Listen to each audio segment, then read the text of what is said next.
Magandang araw mga Oragon. Sa video ito, maganda rin ba ang pagpapalitada na hindi nahulugan at hindi na pinatansian at hindi na binabarahan? Para sa akin, depende kung ang pagkakasintada sa bahay ay maganda at pantay-pantay at sa hulog, pwede mangyari yung kahit hindi na hulugan. Pero sa video ito, ipapakita ko lang sa inyo kung paano plasteran ang likod na hindi na hinulugan at hindi na binabarahan. Dahil paglikod, hindi naman yung pansinin ng mga tao. Pero kailangan maganda yung pagka-bully mo kahit hindi na sa hulog o kahit hindi na tinansian. Kailangan maganda. Ipakita ko sa inyo kung paano ito gawin para magkaroon din kayo ng idea kung kayo nang gagawa ng bahay.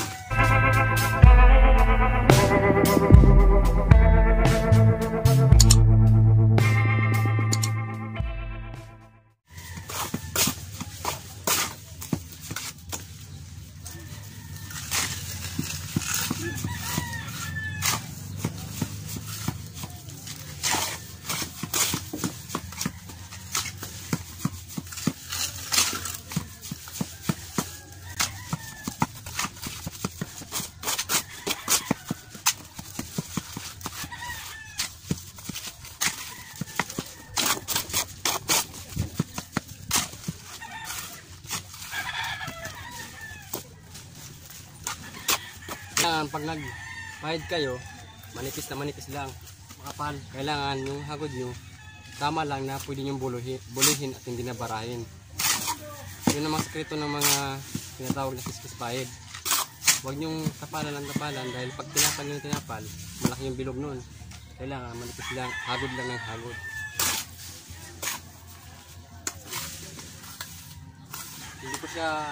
Hindi ko siya pinipitik kasi pag pinitik mo, malalaki yung bilog na kalalabasan. So pag pinitik mo siya, punasan mo pa. Medyo may katagalan, kailangan hagurin nyo na lang ng hagurin para mas mabilis.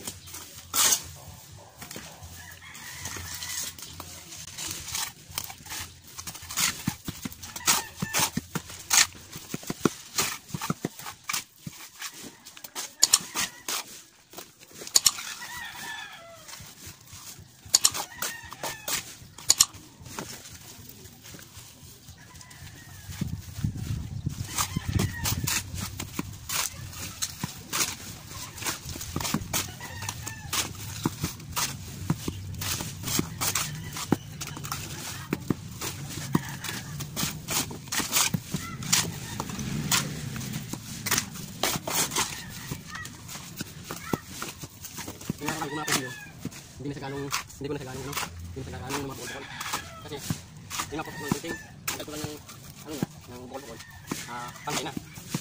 Yun ko ginagawa ang kapalitadan, wala nang huli ko kaya hindi ginagabitan ng para.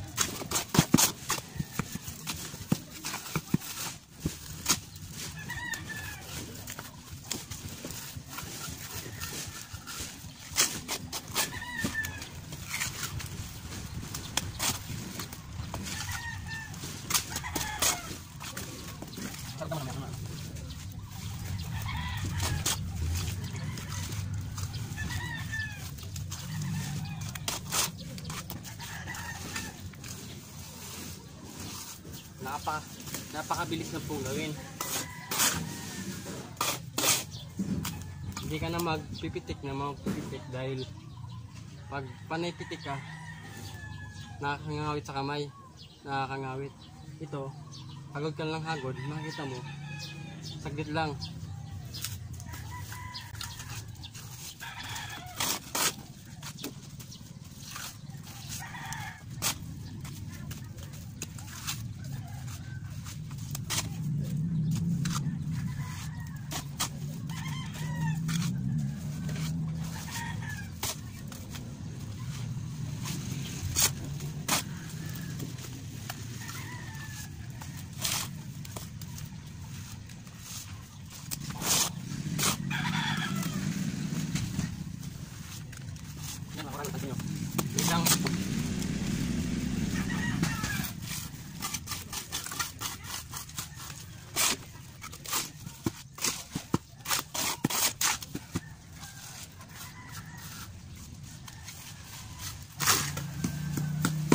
Tanggalin na natin ng konti yung iba, yung sobra-sobra.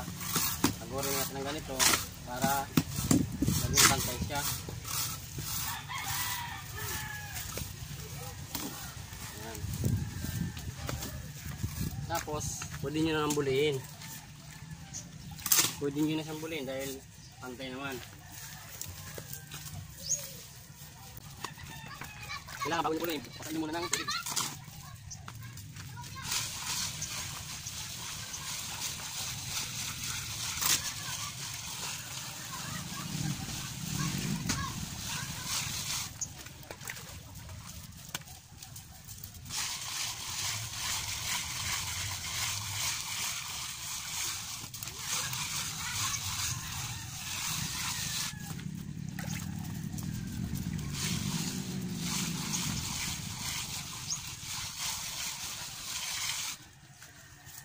Napansin nyo, hindi makinis na pero may mga ibang parte na butas-butas. Yan.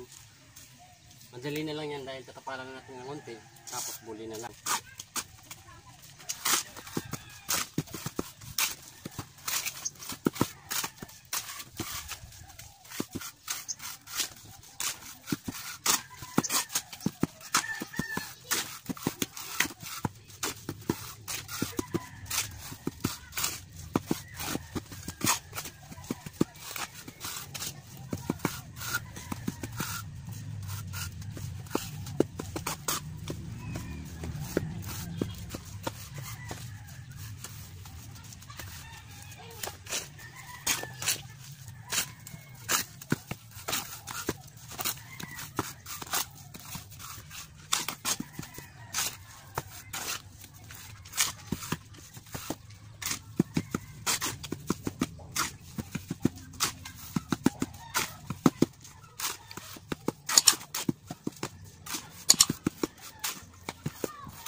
Tapos palan, bulin ulit para maging kinis.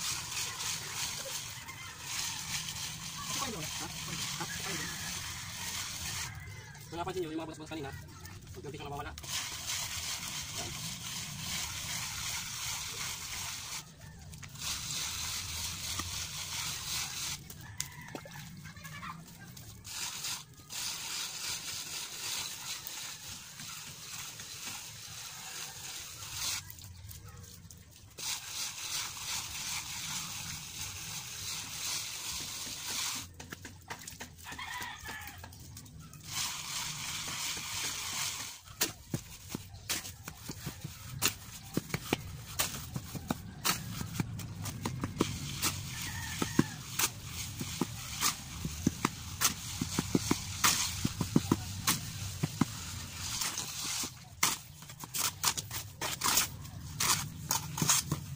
Kung napapansin nyo, wala siyang pinagkaiba sa hinulugan at tinansian. Pag ang pagkagawa, maayos at hindi sa lahula. Wala rin yung pagkakaiba kung talagang ayusin. Yan mga kauragon, sana may natutunan naman kayo sa akin ngayon. At kung bago ka lang sa aking channel, subscribe naman at pakipindot na rin ang notification bell para lagi kayong update sa aking mga ina-upload na video. At pakishare na rin para sa mga gusto rin matuto, magkaroon din ng idea kung paano gawin tong paggagawa ng bahay o pagpapalitada o gustong maging isang skill. Kaya salamat sa mga nag-subscribe sa akin at sa walang sawang nanonood ng mga aking ina-upload na video. Maraming salamat sa inyo.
Yun mga Koragon, napansin nyo, parang hinulugan lang at binatakan ng tansi.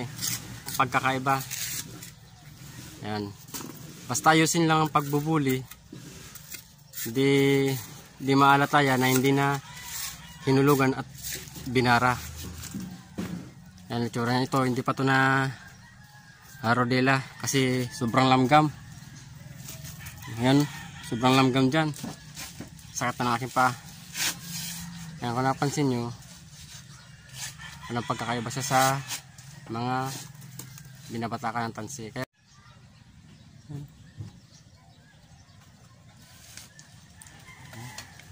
Kaya nga mga Koragon, yan depende yan sa ano, sa pagkagawa, kung maayos yung pagkapalitada o hindi.